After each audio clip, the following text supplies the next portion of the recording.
gracias por la persistencia. Espero que eso signifique para ustedes que están satisfechos con lo que han venido pasando este semestre. Ya vamos cerca de terminar. Hoy tenemos una manera especial de trabajar en el curso, que es con dos profesores, con el profesor William Díaz, que ustedes ya conocen, y con la profesora Patricia Trujillo, también del Departamento de Literatura. La profesora Trujillo trabaja literatura colombiana y literatura latinoamericana. Entonces los dejo con los dos que trabajaron conjuntamente para esta sesión, y más adelante el título ellos van a presentar hoy Bergson y Proust. Entonces, bienvenida Patricia.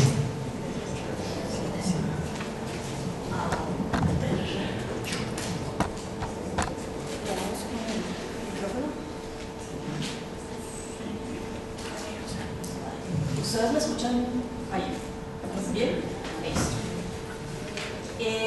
Entre Bergson y Proust había, de hecho, una relación familiar más o menos cercana, porque Bergson era el marido de la prima de Proust.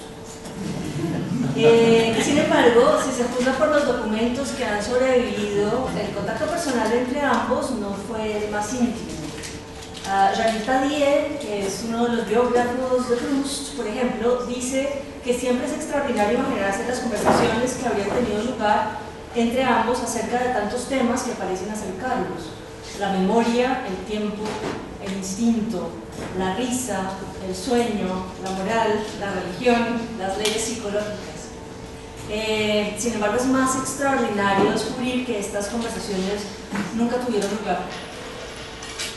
Una primera razón de esta distancia es, por supuesto, la distancia en edades. Bergson nació en 1859 y era 12 años mayor que Proust, que nació en 1871.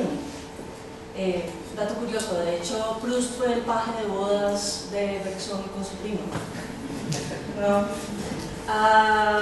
No obstante, fue un hecho que Proust también asistió a algunas lecciones de Bergson en el Collège de France, y que Bergson había leído las novelas de su primo, como lo constata una carta de felicitación por el premio Goncourt en 1920. Querido primo, te felicitamos cordialmente. Tú sabes lo que yo pienso de tu libro Por el camino de Swann, la primera parte de En busca del tiempo perdido. El último, A la sombra de las muchachas en flor, es la digna continuación. Rara vez la introspección ha sido llevada tan lejos. Es una visión directa y continua de la realidad interior. El hecho de que Bergson se refiera a la realidad interior puede ser indicio de cierta relación teórica entre ambos. Proust, se dice, es un autor concentrado en la observación y la exposición del desarrollo del ser interior de su narrador, en las transformaciones que tienen lugar en su espíritu. Algo parecido puede decirse de Bergson. La idea de duración, por ejemplo, tiene un correlato en los estados de la conciencia, y la duración pura coincide con lo más hondo de nosotros mismos, el punto en que, dice Bergson, nos sentimos más interiores a nuestra propia vida. Sin embargo, un examen atento de las obras de ambos muestra quizás más divergencias que puntos de contacto. El propósito de esta charla es definir las divergencias precisamente a partir de algunos puntos en común. Esto implica, en primer lugar, una limitación obvia de su alcance. Muchos elementos, incluso fundamentales, de la filosofía de Bergson y de la novela de Proust van a quedar por fuera de esta exposición.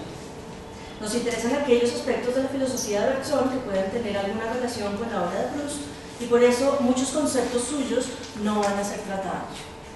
Del mismo modo, muchos pasajes interesantes y hasta famosos de la novela de Proust pueden quedar por fuera. En segundo lugar, nuestro interés no es el de traducir a Proust a un lenguaje filosófico. Partimos del supuesto de que un proyecto semejante carece de sentido. Si Proust hubiera querido discutir con un filósofo, habría escrito textos filosóficos y no novelas. Más bien suponemos que las obras de los dos autores constituyen dos formas del discurso que, aunque se tocan en algunos puntos, se dirigen en sentidos diferentes. Para decirlo escuetamente, Al hacer un contrapunto entre ambas obras, uno encuentra momentos en los cuales hay hipótesis en común, momentos en los que Proust parece contradecir ideas que plantea su primo, o momentos en los que una formulación de Bergson parece tener una expresión particular en el estilo del novelista. Todo esto indica que entre filosofía y literatura hay evidentemente puntos de contacto que no se pueden negar. Pero la intención general que define la obra de estos dos autores es diferente. Bergson está pensando en términos conceptuales, está respondiendo a desafíos que le impone la tradición filosófica, mientras que Proust está escribiendo una novela y respondiendo a las preguntas que le impone la tradición literaria. Quizás se pueda entender mejor esta cuestión con un ejemplo que de hecho sirve como base para comprender los límites entre filosofía y literatura, como formas de discurso relativamente autónomas. A diferencia del filósofo, el novelista puede prescindir de la explicación y la composición o la articulación lógica de los argumentos. Proust no está en la obligación de demostrar nada. Él no espera del lector una comprensión exacta de sus conceptos. De hecho, parte del supuesto de que cada lector va a tomar su obra de un modo diferente de los demás y por eso ni siquiera debe demostrar que su forma de escribir y concebir la novela es la forma correcta de escribir o concebir una novela. Solo por una costumbre sacada del lenguaje insincero de los prólogos y de las dedicatorias, dice el escritor, lector mío. En realidad, cada lector es, cuando lee, el propio lector de sí mismo. La obra del escritor no es más que una especie de instrumento óptico que le ofrece al lector para permitirle discernir lo que sin este libro no hubiera podido ver en sí mismo. El reconocimiento en sí mismo por el lector de lo que el libro dice es la prueba de verdad de este. Y ciertas particularidades del lector pueden hacer que tenga que leer de cierta manera para leer bien. El autor no tiene por qué ofenderse, sino que por el contrario debe dejar la mayor libertad al lector diciéndole: mire usted mismo si ve mejor con este cristal o con este otro o con aquel. Una novela para Proust tiene como función hacer que el lector descubra algo de su experiencia particular, individual, enteramente distinta de las experiencias particulares de los otros individuos. Por eso habla del libro no como un repositorio de ideas o verdades, sino como un lente que le permite al que lee enfocar mejor o no sus propias experiencias. Bergson, en cambio, debe probar permanentemente que sus hipótesis son correctas y que ellas contradicen otras hipótesis. Además, Bergson espera que sus conceptos sean comprendidos por el lector de cierta manera y no de otra. De diferencia del novelista, él sí puede ofenderse si el lector mira sus argumentos como un simple pretexto para desarrollar sus propias ideas.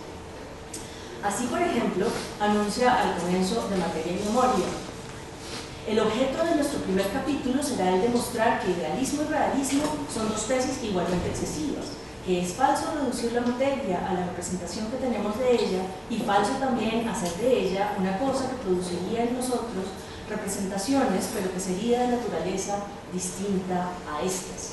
La materia para nosotros es un conjunto de imágenes, y por imagen entendemos una cierta existencia que es más de lo que el idealista llama una representación, pero menos de lo que el realista llama una cosa. Una existencia a medio camino entre cosa y representación. Esta concepción de la materia es simplemente la del sentido común.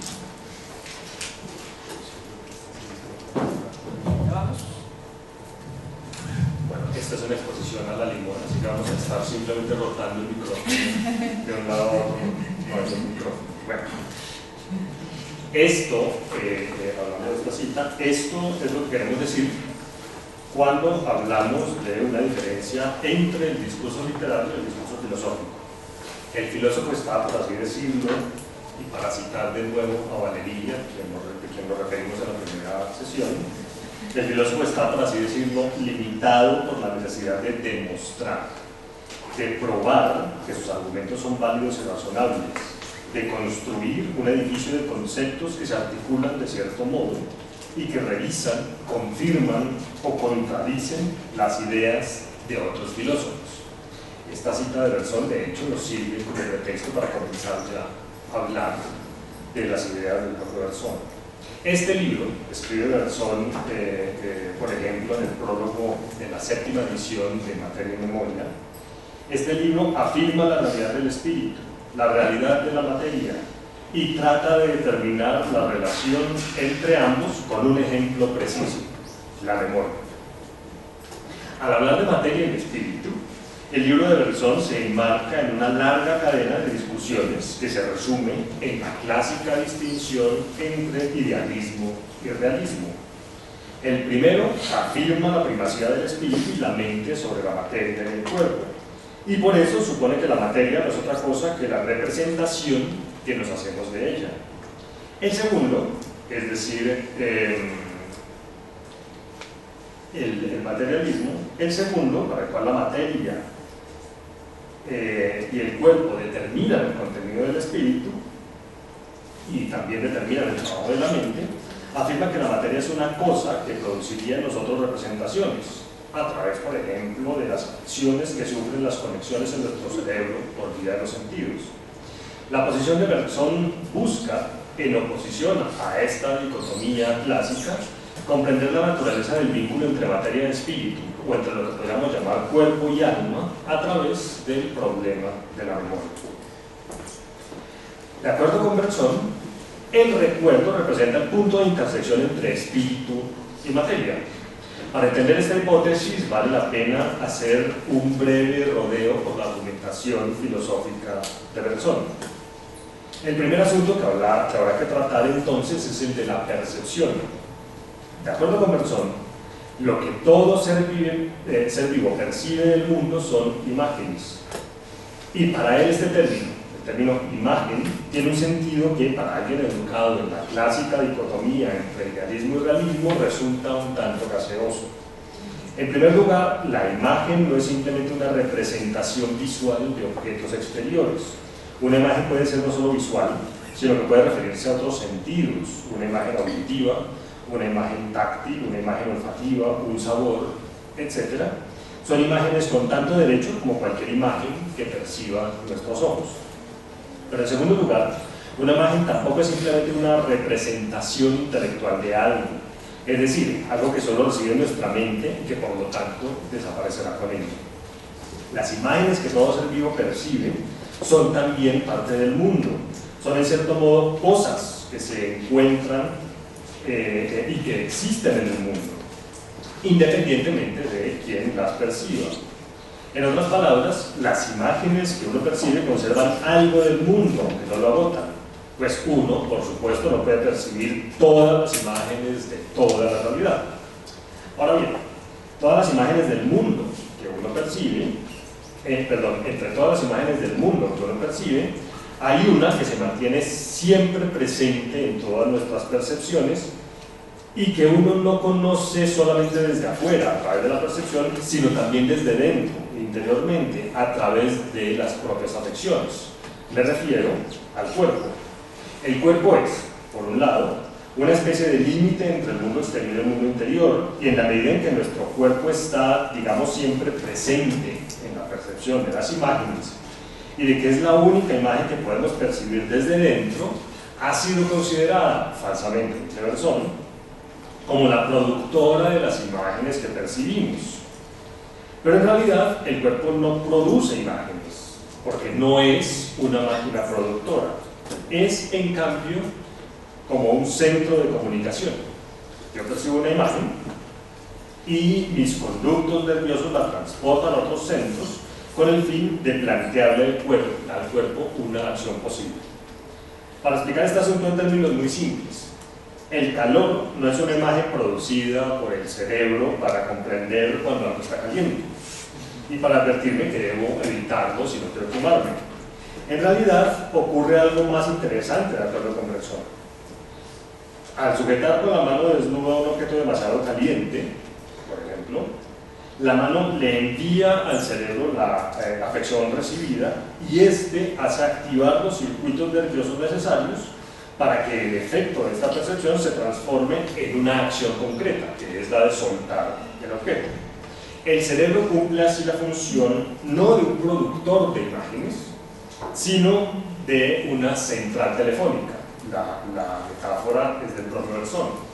Los nervios centrípetos traen a esta central los impulsos y esta central los analiza y selecciona los órganos que han de reaccionar de un modo determinado.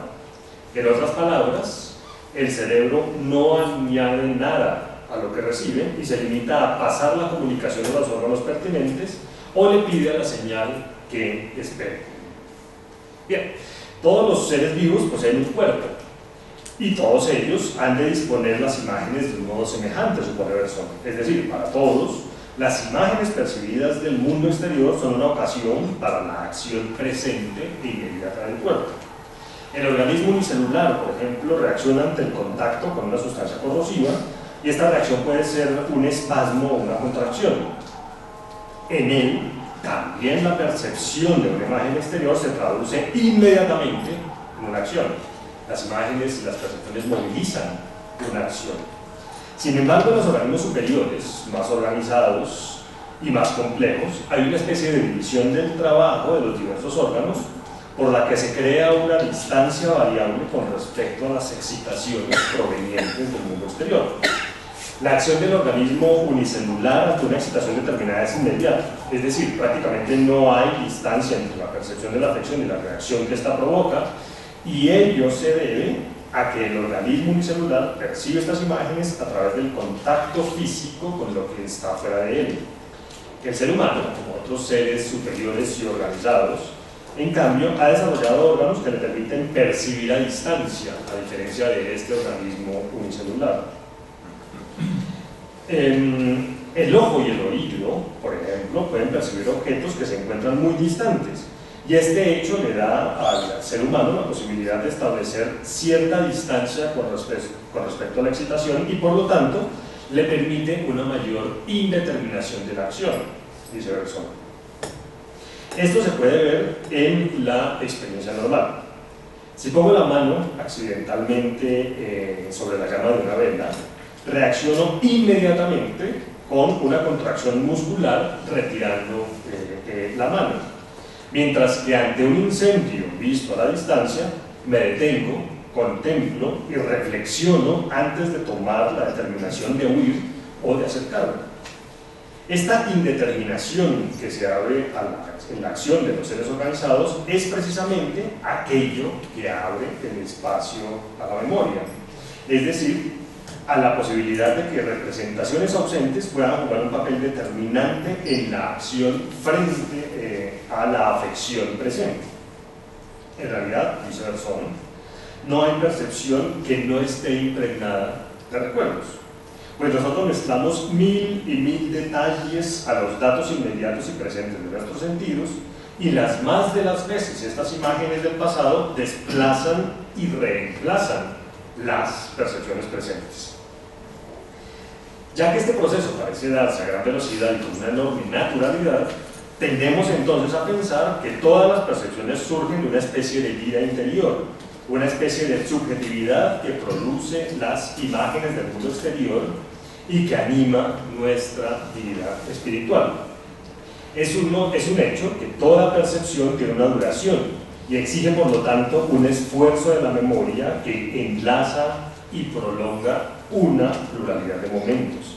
Pero la subjetividad de las cualidades sensibles consiste en una especie de contracción de lo real operada por nuestra memoria. La percepción también es parte fundamental de las disquisiciones del narrador en busca del tiempo perdido. La base según la cual actuamos en la novela se constituye de las percepciones que tenemos del mundo y de los otros que nos rodean. Pero en la novela de Proust, el narrador descubre muy pronto que aunque estas percepciones son ricas y complejas, no corresponden con la realidad. Cuando el narrador es un niño, pasa sus vacaciones en un pueblito cercano a las posesiones de la duquesa de Guermantes.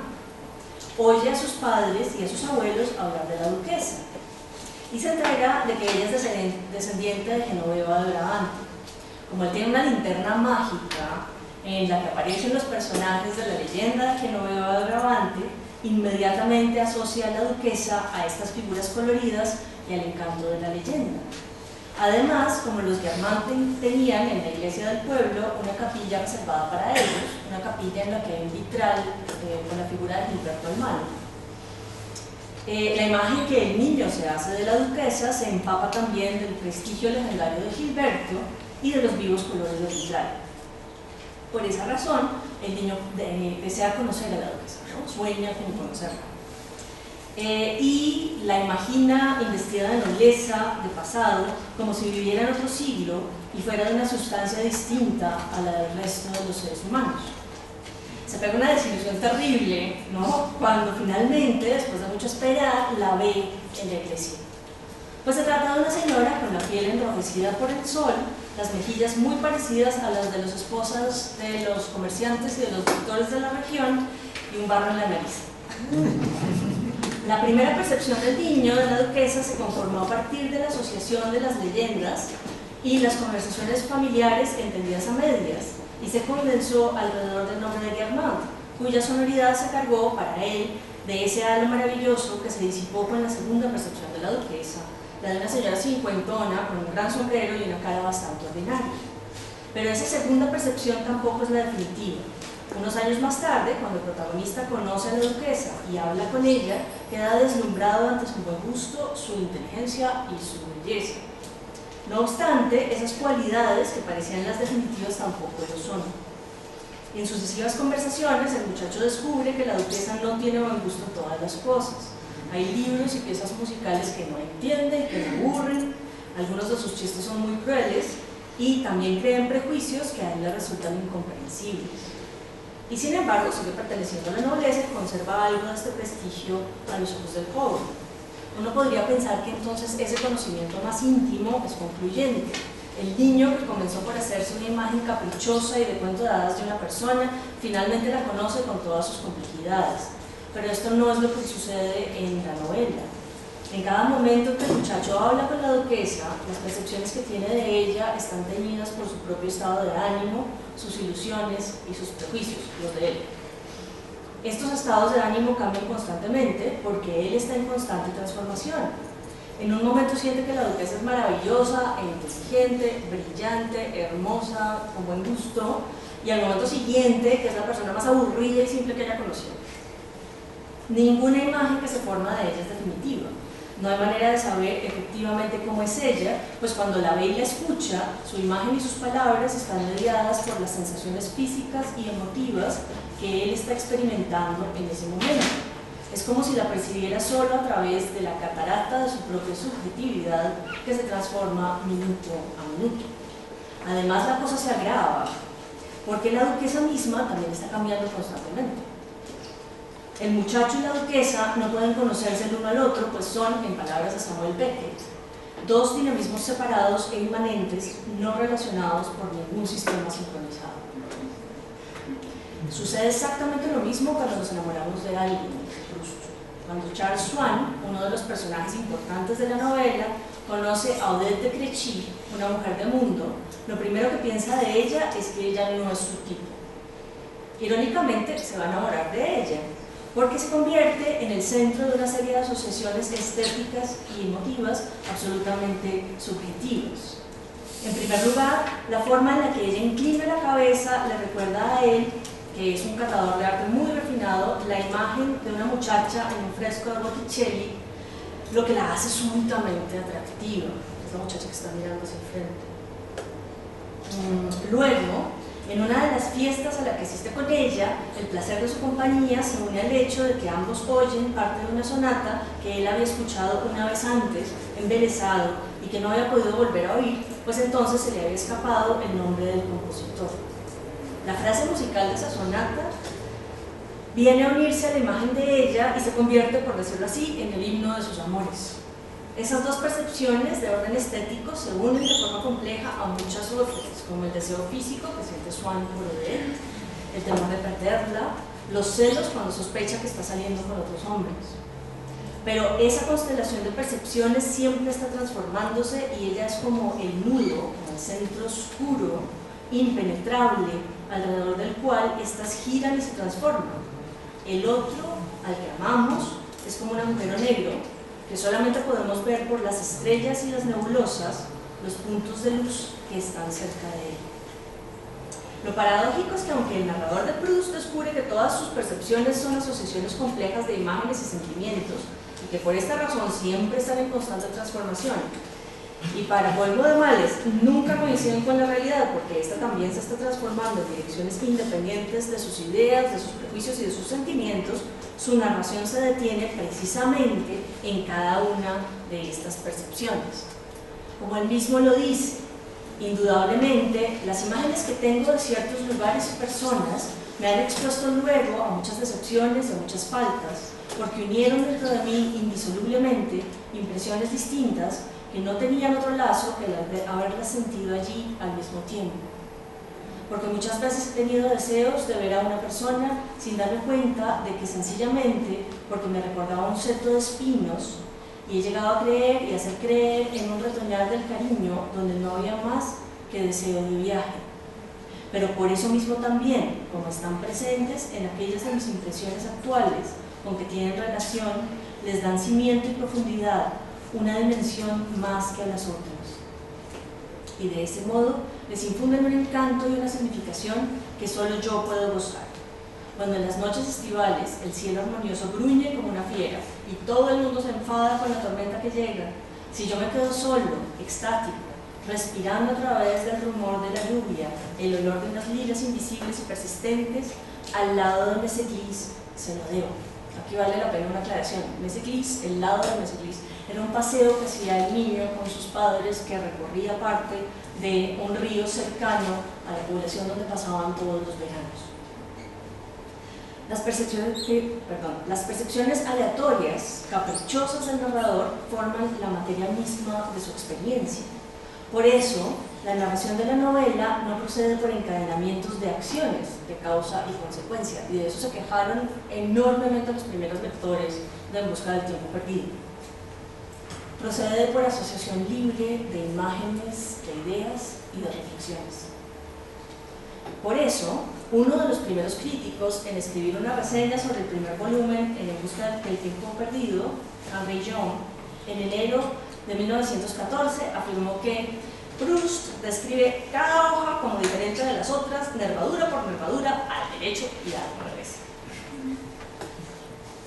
Por ejemplo, el comienzo de la novela de En busca del tiempo perdido, y Young tenía razón, Proust describe cada cosa minuciosamente, no se centra en ella. Eso le llama Adorno el estilo microscópico de Proust. Al comienzo de la novela, el puro comienzo de En busca del tiempo perdido dice: durante mucho tiempo he estado acostándome temprano. Y el narrador procede a describir qué es lo que le sucede cuando se acuesta, cada vez que se acuesta durante mucho tiempo, ¿no? A veces apenas ha apagado la vela y se dice: ya me estoy durmiendo, se queda dormido. Y media hora después lo despierta la idea de que tiene que dormirse.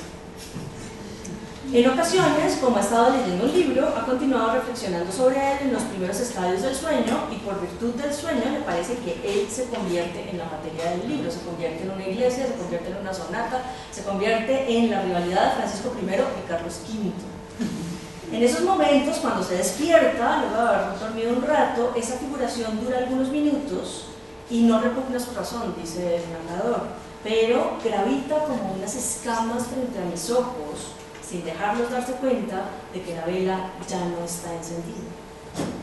Luego se despierta plenamente y se da cuenta de que se ha quedado dormido. En medio de la oscuridad se pregunta qué hora será, enciende la luz, mira el reloj, se sitúa temporalmente, luego se vuelve a dormir. A veces se despierta brevemente, en medio de la noche, escucha los chasquidos de la madera de los muebles y es consciente del cuarto en el que está. Otras veces, en ese estado de semi-inconsciencia, le vuelven los terrores de la infancia, el miedo de que uno de los tíos le jale del pelo, ¿no? Y entonces envuelve la cabeza en la almohada, ¿no? En otras ocasiones, la posición del cuerpo le sugiere un sueño, el de una hermosa mujer que le da un beso y lo acaricia. En la mejilla de la conciencia siente todavía el calor de los besos y las caricias en la mejilla. En otras, la pérdida de sí mismo es tan tremenda que al despertar no sabe en qué época de su vida se encuentra, ni en qué habitación, ni siquiera quién es él mismo. Ha retrocedido hasta un sentimiento de existencia de una sencillez tal y como vibra en el fondo de un animal, dice el narrador. Se halla más desnudo que el hombre de las cavernas. Y entonces, ¿qué es lo que viene en su ayuda? El recuerdo, que hace que pase por encima de siglos de civilización y lo transporte a sí mismo otra vez. Pero el recuerdo no es un índice infalible, necesita de la posición del cuerpo para situarse. Mi cuerpo intentaba, según fuera la forma de su cansancio, determinar la posición de sus miembros para de ahí inducir la dirección de la pared y el sitio de cada mueble, para reconstruir y dar nombre a la memoria que le abrigaba. Su memoria, la memoria de los costados, de las rodillas, de los hombros, le ofrecía sucesivamente las imágenes de las varias alcobas en que durmiera, mientras que alrededor suyo las paredes invisibles, cambiando de sitio según la forma de la habitación imaginada, giraban en las tinieblas. Así el cuerpo va pasando de habitación en habitación, de todas las habitaciones que ocupaba el narrador en el pasado, y al narrador le lleva un tiempo localizar el espacio y el tiempo en el que se encuentra. Es cierto que una vez se termina de despertar, en cada una de estas noches sucesivas, el narrador se sitúa finalmente, pero lo más importante es que algunas veces recuerda una habitación del pasado y otras recuerda otra. Y esas percepciones pasajeras y engañosas incitan su propia memoria.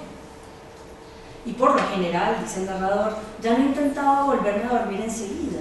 La mayor parte de la noche la pasaba en rememorar nuestra vida de antaño en Pompey, en casa de la hermana de mi abuela, en Balbec, en París, en Montsière, en Venecia y en otras partes más, y en recordar los lugares y las personas que allí conocí, lo que vi de ellas y lo que ellas me contaron. Estas percepciones, accidentales, evanescentes, engañosas, absolutamente ricas y variadas, son la materia de la novela. La sucesión de pensamientos, impresiones físicas y emotivas son el protagonista, a quien llamamos por comodidad Marcel, ¿no? Pues en realidad se trata de una serie de yo sucesivos que mueren uno tras otro, sin solución ni continuidad.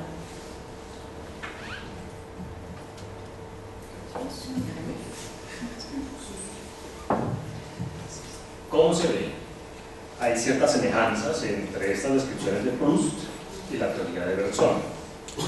Es la memoria la que de algún modo reconstruye nuestro yo, y la percepción está impregnada de las imágenes que se encuentran en la memoria. Sin embargo, también hay diferencias destacables que tienen que ver con el hecho evidente de que Bergson expone categorías generales sobre la naturaleza de la percepción, mientras que Proust se detiene en la percepción concreta de un sujeto concreto. La percepción de Swann, por ejemplo, no es la del ser vivo en general. Swann no es la encarnación del hombre o de un yo abstracto, sino que se construye como un sujeto real, o que pretende ser real. Un sujeto cuyo gusto por las mujeres, por ejemplo, está impregnado por su gusto por el arte. Un sujeto que se enamora de una persona concreta, y ese enamoramiento implica un permanente cambio, no solamente de su propio estado interior y su relación con el objeto amado, sino del objeto amado mismo. Para Bergson, en cambio, el yo es una noción abstracta, el cuerpo es una entidad de cierta extensión que está orientada a la acción en general. En la novela de Proust es fundamental el hecho de que Swann es un poco miope, de manera que Odette se le aparece de lejos como una mancha borrosa. Para Bergson, la miopía o cualquier trastorno de la percepción no es otra cosa que un factor que hay que considerar en su propia teoría y que cuando uno estudia con atención ha de corroborar las hipótesis sobre la percepción. Pero por otro lado hay otra diferencia interesante entre ambos que se encuentra más allá de la simple distinción entre las esferas relativamente autónomas de la filosofía y la literatura. Bergson intuye el fluir de la duración por debajo de todas las determinaciones puntuales de la existencia. Si nos hundimos en lo más hondo de nosotros mismos, dice Bergson, si buscamos el punto en que nos sentimos más interiores a nuestra propia vida, nos sumiremos en la pura duración, en la pura durée. Es decir, en una duración en la que el pasado, siempre en marcha, se dilata sin cesar en un presente absolutamente nuevo. Para Bergson, la duración es movimiento puro, si podemos llamarlo así, a pesar de que nosotros parecemos percibirla de otro modo. Yo recuerdo mis estados del pasado como si cada uno formase un bloque, dice Bergson en su libro La evolución creadora. Sin embargo, en realidad no existen estos bloques fijos de estados diferentes, sino que todo estado fijo es en sí mismo cambiante, de modo que lo que nosotros llamamos cambio de estado no es más que parte del fluir permanente de la vida y la realidad. Uno podría pensar a primera vista que esta idea de Dubé coincide con lo que Proust dice acerca de los cambios que sufre nuestra percepción de los otros y de la realidad. No obstante, Proust no está pensando en estos términos. Al recordar las noches de Combray, por ejemplo, Proust escribe: he aprendido a distinguir esos estados que se suceden en mi ánimo durante ciertos periodos y que se reparten en cada uno de mis días, estados contiguos, pero tan ajenos entre sí, tan faltos de toda intercomunicación, que cuando me domina uno de ellos no puedo comprender, ni siquiera representarme lo que deseé, temí o hice cuando poseía el otro. Son estados diferentes entre los que no hay solución de continuidad. Una coincidencia que se señala a menudo entre Bergson y Proust es su distinción entre dos formas de memoria.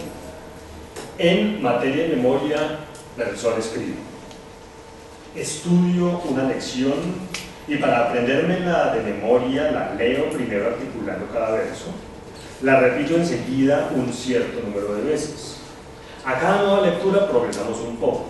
Las palabras se enlazan cada vez mejor, terminan por organizarse en un conjunto. En este preciso momento sé mi lección de memoria. Digo que se ha convertido en recuerdo, que se ha impreso en mi memoria. El recuerdo de una lección tiene la estructura del hábito, dice Bergson, pues se adquiere por la repetición de un mismo esfuerzo y requiere en primer lugar la descomposición de la lección en sus partes elementales y luego la recomposición de la acción total, es decir, de la lección completa.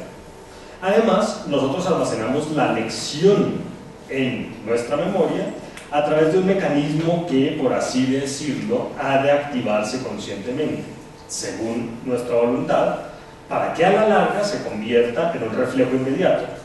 En primer lugar, yo provoco en mí un impulso inicial que genera una serie de movimientos automáticos que se suceden en el mismo orden y ocurren en el mismo tiempo. Las palabras de la lección suceden unas a otras y yo puedo entonces repetirlas a voluntad. Esa es la primera forma de memoria de la que está hablando Bergson, que está ligada al hábito. La segunda forma de memoria para Bergson es la que se produce, por ejemplo, cuando leo un texto determinado, digamos una novela o un poema. La lectura individual no tiene el carácter del hábito, es decir, la experiencia del lector que lee una novela no implica una repetición y una serie de movimientos corporales, sino que esta experiencia única se fija en la memoria, efectivamente, como algo único y en un sentido estricto y repetible. Si yo vuelvo a leer el mismo texto un tiempo después, lo que ocurrirá será una alteración de la naturaleza de la lectura inicial y no un proceso de generación automática de una cadena de acciones, como cuando estoy aprendiendo una lección. Esta segunda forma de memoria, dice Bergson, registraría, bajo la forma de imágenes, recuerdos, todos los sucesos de nuestra vida cotidiana a medida que se desenvuelven. No despreciaría ningún detalle, dejaría a cada hecho, a cada gesto, su lugar y su fecha. En otras palabras, los datos acumulados en esta memoria estarían organizados como eventos únicos e irrepetibles que mi sistema nervioso ordena en la cadena temporal. Cada recuerdo significativo en este sentido está fechado. Por eso, Bergson dice que esta segunda memoria es recuerdo en un sentido literal. Es una información que se encuentra realmente en el pasado y que el sujeto puede evocar en momentos determinados. La imagen recuerdo, completamente espontánea, es perfecta, pues no se desnaturaliza, mantiene su consistencia, todos sus detalles y su situación en el pasado, aunque nosotros no podamos reconstruirla en su totalidad. Pues bien, el sistema nervioso, continúa Bergson, está adaptado para el primer tipo de memoria, pues el cuerpo está creando permanentemente mecanismos de reacción a los que se adapta por el hábito. En suma, esta memoria, esta primera memoria del hábito, es suficiente para vivir. Si por vivir entendemos la mera conservación de la vida propia. No obstante, al mismo tiempo, la conciencia alinea el registro del pasado en la cadena temporal y almacena las imágenes recuerdo del segundo tipo de memoria. Estas imágenes pueden asociarse a la percepción presente, pero esa no es su única función. Si fuera así, entonces la primera memoria tendría como función inhibir a la segunda para que la acción del sujeto no se arrastre al puro ensueño. En últimas, el segundo tipo de memoria es la memoria del ensueño, ¿no? Existe pues un mecanismo sui generis para retener la imagen por un tiempo determinado, para tenerla bajo la mirada de nuestra conciencia, y gracias a esta facultad no tenemos que esperar el azar para evocar una imagen. Quizá la relación entre estos dos tipos de memoria de Bergson se puede ver claramente en una observación suya sobre una experiencia cotidiana que es la que está proyectada. Me paseo por una ciudad por primera vez. A cada vuelta que doy, dudo sin saber a dónde voy. Estoy en la incertidumbre y me doy cuenta por ello que se presentan alternativas a mi cuerpo, que mi movimiento es discontinuo en su conjunto, que no tiene nada en una de las actitudes que anuncie y prepare las actitudes del porvenir. Más tarde, después de una larga permanencia en la ciudad, circularé por ella maquinalmente, sin tener la percepción distinta de los objetos por delante de los cuales paso. Estas dos situaciones representan los dos estados extremos que encarnan las dos formas diferentes de memoria. El hábito supone la interiorización de los objetos exteriores, de modo que muchos de los elementos de la realidad exterior desaparecen de la percepción. Desaparecen, lo decimos entre comillas, por supuesto. Pues lo que queremos decir es que estas imágenes de la realidad se han convertido en reflejo automático. Ya no tengo como sujeto que tener presente todo lo que en el primer paseo por esta ciudad me parece extraño. Simplemente reacciono frente a lo que se me presenta, sin tener que traer a la reflexión recuerdos del pasado. Para lograr esto, por supuesto, la conciencia ha debido interiorizar la extrañeza inicial, el recuerdo inicial de la ciudad, y ha debido transformar el recuerdo de las reacciones del cuerpo ante el nuevo lugar, ante la nueva ciudad, en un sistema automático de respuesta ante la percepción.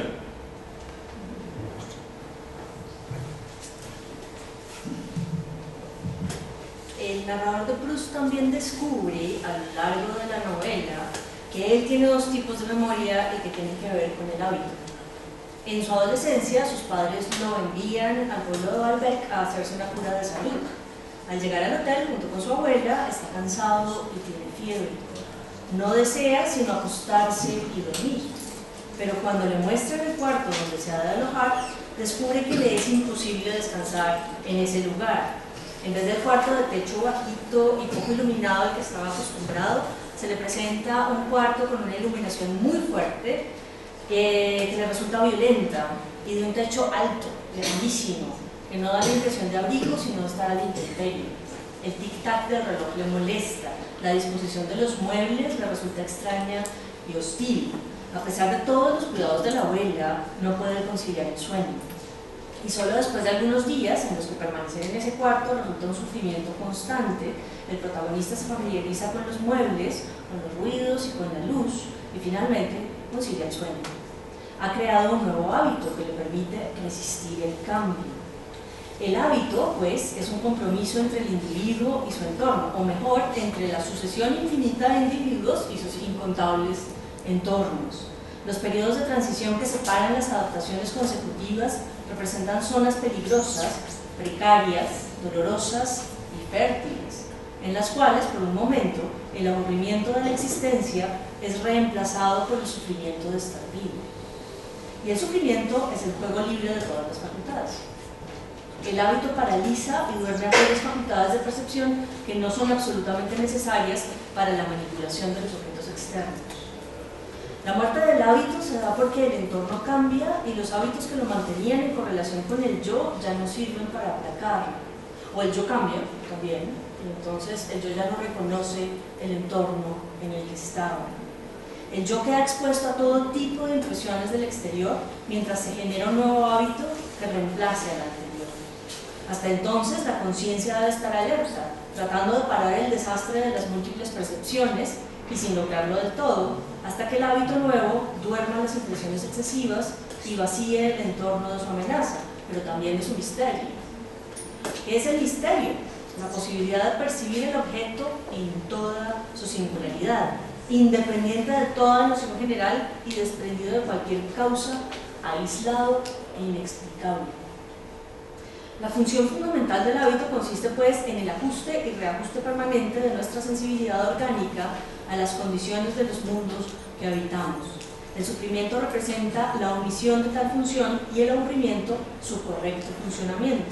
El péndulo oscila entre dos extremos: el sufrimiento, que abre una ventana hacia lo real y es la condición principal de la experiencia artística, y el aburrimiento, que debe ser considerado tolerable porque es el más humano, que más dura y además porque protege al individuo. Lo que el narrador experimenta como memoria voluntaria es una condición y una función del hábito, un instrumento de referencia en lugar de un instrumento de descubrimiento.